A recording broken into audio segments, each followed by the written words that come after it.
Boring जलडमरू मध्य किसे जोड़ता है? तो ये इसका राइट आंसर हो जाएगा ऑप्शन नंबर 4, अटलांटिक महासागर और प्रशांत महासागर को बोरिंग जलसंधि जोड़ता है, जो कि चुस्की सागर अटलांटिक महासागर, यहाँ पे चुस्की सागर जो है अटलांटिक महासागर का हिस्सा है, चुस्की सागर अटलांटिक महासागर का है, और बोरिंग सागर प्रशांत महासागर के हिस्से को जोड़ता है। बोरिंग सागर ये प्रशांत महासागर का हिस्सा है, इन दोनों को आपस में जोड़ता है। ठीक है, इसका राइट आंसर हो जाएगा ऑप्शन नंबर 4। नेक्स्ट क्वेश्चन की तरफ चलते हैं। क्वेश्चन नंबर 2, यमुना नदी के तट पर दीन पनाह शहर की नींव किसने रखी थी? तो इसका राइट आंसर हो जाएगा ऑप्शन नंबर 3, मुगल बादशाह हुमायूं ने यमुना नदी के तट पर दीन पनाह शहर की स्थापना रखी थी, जो कि सन 1533 ईस्वी में इस नगर की स्थापना रखी गई। दिल्ली में दीन पनाह शहर की स्थापना करी गई थी। ठीक है, जो दीन पनाह नहर है वो दिल्ली में स्थित है। नेक्स्ट क्वेश्चन की तरफ चलते हैं हम लोग। क्वेश्चन नंबर 3, निम्न में से किस नेता का नाम चंपारण सत्याग्रह से नहीं जुड़ा है? इसका राइट आंसर हो जाएगा ऑप्शन नंबर 4, सरदार पटेल जी चंपारण सत्याग्रह से नहीं जुड़े हुए थे। अनुग्रह नारायण सिंह ये भी जुड़े थे, जेबी कृपलानी ये भी जुड़े थे, ब्रजकिशोर प्रसाद ये भी जुड़े थे महात्मा गांधी के साथ। सन 1917 में चंपारण सत्याग्रह बिहार में चंपारण जिले में हुआ था, और जो कि महात्मा गांधी किसके अनुग्रह से गए थे? ये गए थे राजकुमार शुक्ल के अनुग्रह से। जेबी कृपलानी, अनुग्रह सिंह नारायण और ब्रजकिशोर प्रसाद के साथ महात्मा गांधी भी उनके अनुग्रह पे गए थे, जो नील की खेती के विरुद्ध हुआ था। नेक्स्ट क्वेश्चन की तरफ चलते हैं हम लोग। क्वेश्चन नंबर 4, सिस्मोग्राफी किसका विज्ञान है? इसका राइट आंसर हो जाएगा ऑप्शन नंबर 2, भूकंप। सिस्मोग्राफी के अंदर हम भूकंप विज्ञान का अध्ययन करते हैं। नेक्स्ट क्वेश्चन की तरफ चलते हैं। क्वेश्चन नंबर 5, लघु हिमालय श्रेणी के ढालों पर मिलने वाले छोटे छोटे घास के मैदान को जम्मू और कश्मीर में क्या कहा जाता है? तो इसका राइट आंसर हो जाएगा ऑप्शन नंबर 1, मर्ग।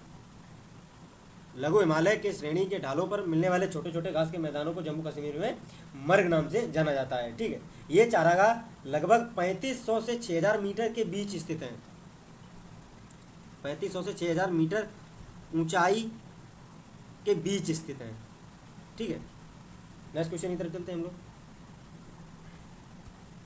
क्वेश्चन नंबर 6, लाई हरोबा लोक नृत्य शैली किस भारतीय राज्य में प्रचलित है? तो इसका राइट आंसर हो जाएगा ऑप्शन नंबर 2, मणिपुर राज्य में लाई हरोबा, जो कि वहाँ के स्थानीय जनजातियों द्वारा मनाया जाने वाला एक बहुत ही बेहतरीन लोक नृत्य शैली है। ठीक है, इसका राइट आंसर होगा ऑप्शन नंबर 2। नेक्स्ट क्वेश्चन की तरफ चलते हैं। क्वेश्चन नंबर 7, श्रीलंका में डच और पुर्तगाली उपनिवेशवादियों के वंशजों को क्या कहा जाता है? तो इसका राइट आंसर हो जाएगा ऑप्शन नंबर 3, बरघेर। इनको बरघेर नाम से जाना जाता है, जो कि समुदाय है एक बरघेर समुदाय। श्रीलंका का एक छोटा एशियाई जाति समूह है, जो पुर्तगाली, डच, ब्रिटिश और अन्य यूरोप पुरुषों के द्वारा ये वंशज है। ठीक है, तो इसका राइट आंसर हो जाएगा ऑप्शन नंबर 3। नेक्स्ट क्वेश्चन की तरफ चलते हैं। क्वेश्चन नंबर 8, स्तंभ का के पदों को स्तंभ खा के पदों से मिलान कीजिए। तो इलेक्ट्रॉन के खोजकर्ता कौन है? थॉमसन। प्रोटॉन के रदरफोर्ड। न्यूट्रॉन के जेम्स चैडविक। तो इसका राइट आंसर हो जाएगा ऑप्शन नंबर 2। ठीक है, नेक्स्ट क्वेश्चन की तरफ चलते हैं। क्वेश्चन नंबर 9, सामान्यतः सहसंयोजी आबंध वाले अणु होते हैं के क्वथनांक एवं गलनांक आयनिक आबंध वाले अणुओं की तुलना में उच्च होते हैं, विद्युत के कुचालक होते हैं, के अंतर आणविक बल कमजोर होते हैं। तो इसका राइट आंसर हो जाएगा ऑप्शन नंबर 3, केवल 2nd और 3rd ही सत्य है, ये कथन असत्य है। नेक्स्ट क्वेश्चन की तरफ चलते हैं हम लोग। क्वेश्चन नंबर 10, भारतीय संसद के दोनों सदनों की संयुक्त बैठक कौन आहूत करता है? मतलब भारतीय संसद के दोनों सदनों की संयुक्त बैठक को कौन बुलाता है? तो इसका राइट आंसर हो जाएगा ऑप्शन नंबर 2, भारत के राष्ट्रपति। और दोनों सदनों की संयुक्त बैठक की अध्यक्षता कौन करता है? लोकसभा अध्यक्ष। लोकसभा अध्यक्ष। ठीक है, और बुलाता है भारत का राष्ट्रपति, जो कि अनुच्छेद 108 के तहत दोनों सदनों की ज्वाइंट बैठक होती है। ठीक है, नेक्स्ट क्वेश्चन इधर चलते हैं हम लोग। क्वेश्चन नंबर 11, कौन सा विधेयक भारत के राष्ट्रपति के पूर्व अनुमति के बिना प्रस्तावित किया जा सकता है? इसका राइट आंसर हो जाएगा ऑप्शन नंबर 3, साधारण विधेयक भारत के राष्ट्रपति की पूर्व अनुमति के बिना ही प्रस्तावित किया जा सकता है, जबकि धन विधेयक और वित्त विधेयक इसमें भारत के राष्ट्रपति की अनुमति अनिवार्य है। ठीक है, नेक्स्ट क्वेश्चन इधर चलते हैं हम लोग। क्वेश्चन नंबर 12, ग्लूकोज का पायरुवेट में खंडन कहाँ होता है? इसका राइट आंसर हो जाएगा ऑप्शन नंबर 2, कोशिका द्रव्य में। ग्लूकोज का पायरुवेट में खंडन होता है कोशिका द्रव्य में जो खंडित होकर ग्लाइकोलिसिस बनाता है, ग्लाइकोलिसिस का निर्माण होता है। ठीक है, नेक्स्ट क्वेश्चन की तरफ चलते हैं हम लोग। क्वेश्चन नंबर 13, किसने कोशिका सिद्धांत को और आगे बढ़ाया तथा यह बताया कि सभी कोशिकाएं पूर्ववर्ती कोशिकाओं से बनी हैं? तो इसका राइट आंसर हो जाएगा ऑप्शन नंबर 4, रुडोल्फ विर्चोव। इन्होंने बताया कि ये सभी कोशिकाएं पूर्ववर्ती कोशिकाओं से ही बनी है। ठीक है, जो कि सन 1858 में इनके द्वारा यह सिद्धांत दिया गया था। ठीक है, नेक्स्ट क्वेश्चन की तरफ चलते हैं हम लोग। क्वेश्चन नंबर 14, किसी वस्तु में उत्पन्न होने वाला त्वरण ज्ञात करें मीटर पर सेकंड में यदि वस्तु का द्रव्यमान 10 किलोग्राम है तथा इस पर 20 न्यूटन बल लगाया गया है। ठीक है, तो इसका सूत्र होता है F बराबर m a, जहाँ F होता है बल, फोर्स, m होता है द्रव्यमान, जहाँ a होता है त्वरण। ये इसका सूत्र होता है। ठीक है, तो हमको क्या निकालना है, त्वरण ज्ञात करना है। ठीक है, तो a बराबर F बटे m, ये सूत्र लग जाएगा। ठीक है, तो F यानी कि फोर्स कितना है, फोर्स है 20 न्यूटन बल लगाया गया, और द्रव्यमान कितना है 10, तो 10 बटे 2 यानी कि 2 मीटर पर सेकंड त्वरण। इसका राइट आंसर हो जाएगा ऑप्शन नंबर 3। नेक्स्ट क्वेश्चन की तरफ चलते हैं हम लोग। क्वेश्चन नंबर 15, किसी वस्तु का द्रव्यमान और त्वरण उत्पन्न त्वरण का गुणनफल उस पर लगने वाले बल के बराबर होता है। तो इसका राइट ऑप्शन नंबर 1, लगने वाले बल के बराबर होता है। ठीक है, नेक्स्ट क्वेश्चन की तरफ चलते हैं हम लोग। क्वेश्चन नंबर 16, किसी आवेशित वस्तु से आवेश को पृथ्वी में भेजने की क्रिया को कहते हैं। इसका राइट आंसर होगा ऑप्शन नंबर 4, भू संपर्कण। किसी आवेशित वस्तु से आवेश को पृथ्वी में भेजने की क्रिया को भू संपर्कण कहते हैं। ठीक है, नेक्स्ट क्वेश्चन की तरफ चलते हैं। क्वेश्चन नंबर 17, सभी लोग सीसीटीवी के आधारभूत स्वरूप तथा समग्र क्षमताओं को समझें क्योंकि यह सूचना संसाधन टूल है कंप्यूटर्स का। ऑप्शन नंबर 1 इसका राइट आंसर हो जाएगा। नेक्स्ट क्वेश्चन की तरफ चलते हैं। क्वेश्चन नंबर 18, संयुक्त राष्ट्र का मुख्यालय कहाँ स्थित है? इसका राइट आंसर होगा ऑप्शन नंबर 4, न्यूयॉर्क में। यूएन का मुख्यालय न्यूयॉर्क में स्थित है, जो जिसकी स्थापना 24 अक्टूबर 1945 को हुई थी, यूएन की। ठीक है, United Nations Organisation. Next question की तरफ चलते हैं। क्वेश्चन नंबर 19, हर वर्ष कौन सा दिवस संयुक्त राष्ट्र दिवस के रूप में मनाया जाता है? इसका राइट आंसर होगा ऑप्शन नंबर 2, 24 अक्टूबर को स्थापना दिवस के रूप में मनाया जाता है। ठीक है, नेक्स्ट क्वेश्चन की तरफ चलते हैं। क्वेश्चन नंबर 20, वर्डी, ईगल और अल्बाट्रॉस शब्दों का उपयोग किया जाता है किस खेल में? तो इसका राइट आंसर होगा ऑप्शन नंबर 1, वर्डी, ईगल और अल्बाट्रॉस गोल में प्रयोग किए जाते हैं ये वर्ड। ठीक है, नेक्स्ट क्वेश्चन की तरफ चलते हैं। क्वेश्चन नंबर 21, हमारे संविधान का कौन सा अनुच्छेद छुआछूत का उन्मूलन करता है? इसका राइट आंसर होगा ऑप्शन नंबर बी, मतलब सेकंड, आर्टिकल 17, इंटचेबिलिटी, मतलब छुआछूत का अंत। भारतीय संविधान के अनुच्छेद 17 में अस्पृश्यता के उन्मूलन का प्रावधान किया गया है। ठीक है, नेक्स्ट क्वेश्चन की तरफ चलते हैं हम लोग। क्वेश्चन नंबर 22, निम्न में से कौन गुप्त काल में वैदिकीय काम के लिए माना जाता था? तो इसका राइट आंसर हो जाएगा ऑप्शन नंबर 4, गुप्त काल में वैदिकीय काम के लिए सुश्रुत सबसे फेमस थे, जो कि 6वीं शताब्दी ईसा पूर्व एक प्राचीन भारतीय सर्जन थे, मतलब 6वीं शताब्दी ईसा पूर्व सर्जन थे, एक प्राचीन भारतीय सर्जन थे। ठीक है, नेक्स्ट क्वेश्चन की तरफ चलते हैं हम लोग। क्वेश्चन नंबर 23, निम्न में से कौन से कथन गलत हैं? पी, जैसे कि संविधान द्वारा मान्य है भारत में अनुसूचित जनजातियों की सूची राज्य विशिष्ट है। ठीक है, क्यों? देश के सभी राज्यों में से पंजाब में अनुसूचित जाति की आबादी का प्रतिशत सर्वाधिक है।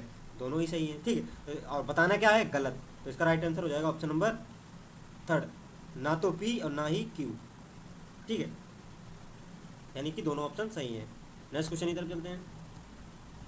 क्वेश्चन नंबर 24, पहली पंचवर्षीय योजना की अवधि क्या थी? तो इसका राइट आंसर हो जाएगा ऑप्शन नंबर 2, 1951 से 1956 तक पहली पंचवर्षीय योजना की अवधि थी। ठीक है, और जो कि महालनोबिस मॉडल पर आधारित थी, महालनोबिस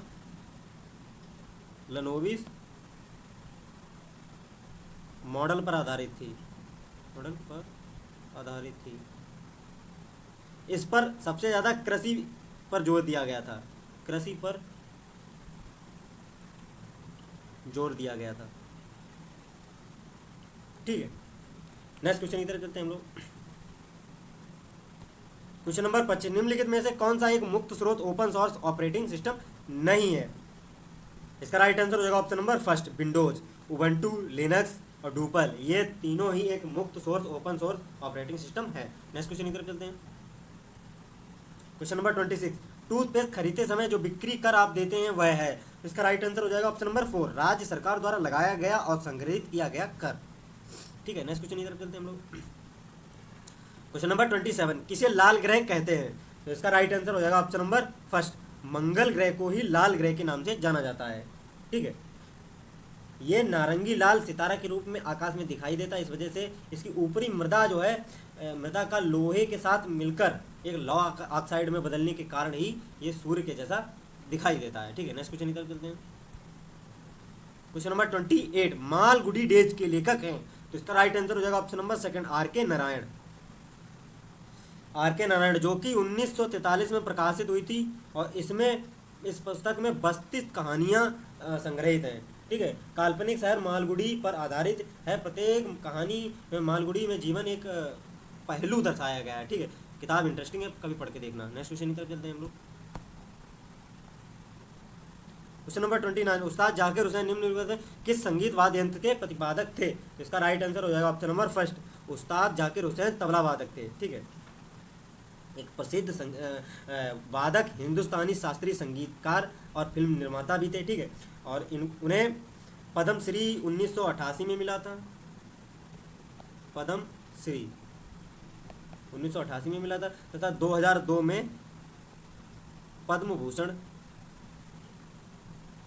सम्मान भी प्राप्त हो चुका है। ठीक है, नेक्स्ट क्वेश्चन इधर चलते हैं हम लोग। क्वेश्चन नंबर 30, निम्नलिखित में से कौन सा शहर सरयू नदी के तट पर स्थित है? इसका राइट आंसर हो जाएगा ऑप्शन नंबर 4, अयोध्या रामलला की जन्मभूमि।